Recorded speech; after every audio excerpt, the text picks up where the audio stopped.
especially before beer. Hey, welcome back. It's Wednesday edition of Liquid Lunch. It's not just any Wednesday. It's a 9/11 edition, and we've had a blockbuster of a show so far. It's been going great.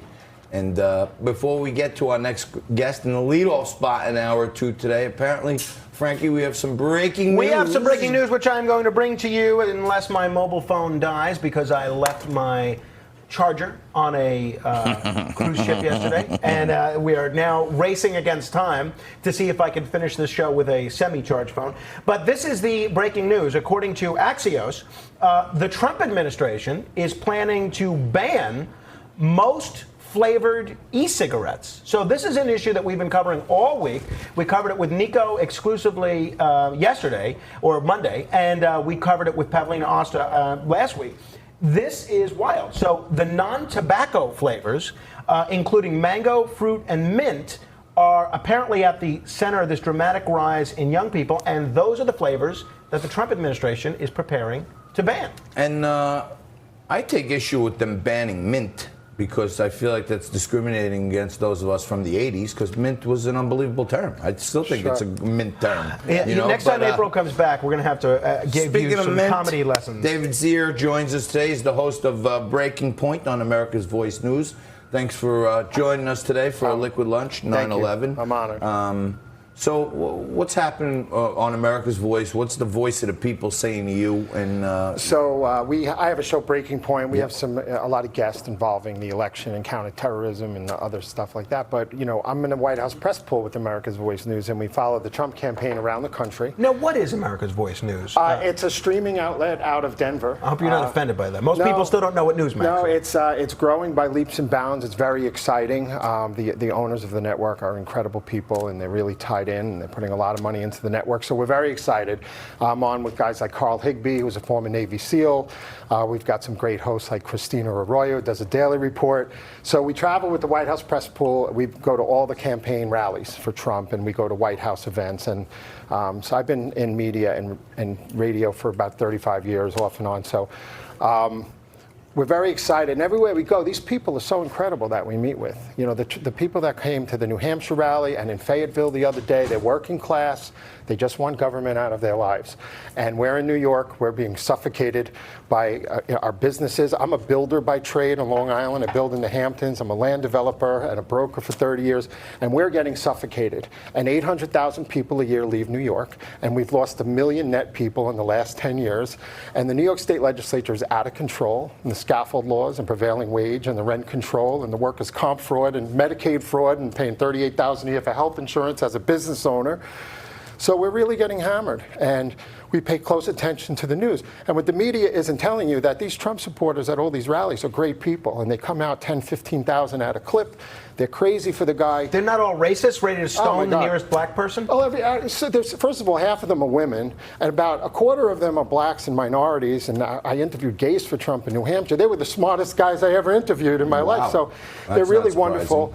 They're really informed. They're really engaged. Down in Charlotte, North Carolina, where this 9th congressional district was, it's a blue district. It's a blue area, but the rest of the area going out to Fayetteville is pretty much red. And North Carolina was in jeopardy, and this was a special election.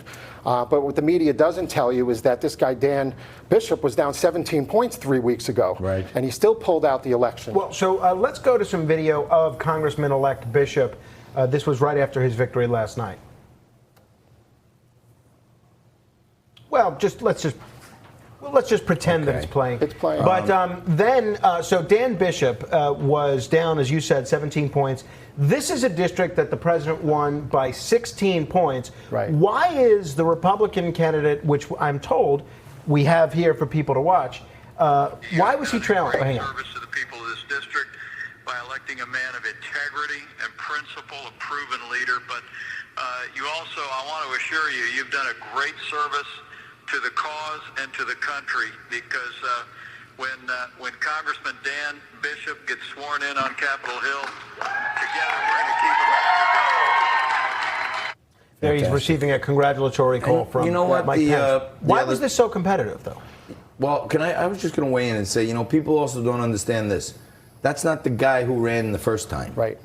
Bishop is not the guy. There were allegations against the last candidate. He dropped out. So McCready ran against him again. So he had a whole operation in place. His name was out there. I'm saying he was already running that campaign. So Mark Harris was the original candidate, Right. and he dropped out, and Dan Bishop stepped in. So they were at a disadvantage because there were accusations of absentee ballot fraud that the Democrats claimed targeted minorities. So there was a little bit of controversy. And also remember, this district was also gerrymandered in 2016 to be more favorable to the Democrats. So I look at it as a victory. You know, the media says, oh, we didn't win by enough. Every victory is a win. I'm afraid that Texas is in trouble. North Carolina could be in trouble down the road, but they got great candidates. They got this guy, Mark Robinson, running for lieutenant governor. He's a black gentleman. He's like so informed and like ready to go. He is running along with the current lieutenant governor, who's running for governor next year. So they got a great team in place down there, and they're very popular.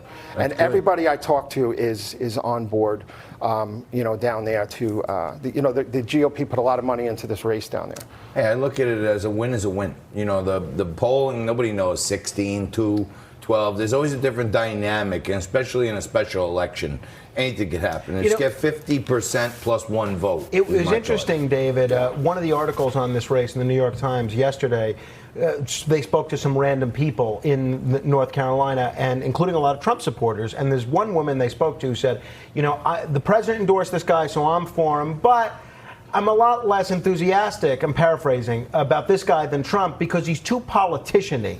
It goes to show you that enthusiasm gap really is a function, to some extent, of Trump's personality and his persona. There's only one Donald Trump. That's for sure. And a lot of these candidates, you know, and a lot of establishment Republicans are against Trump, you know, so he's getting whether they say so or not. Yeah, and there are, but there's a lot of quality candidates down south on the Republican side. I've interacted with a lot of them.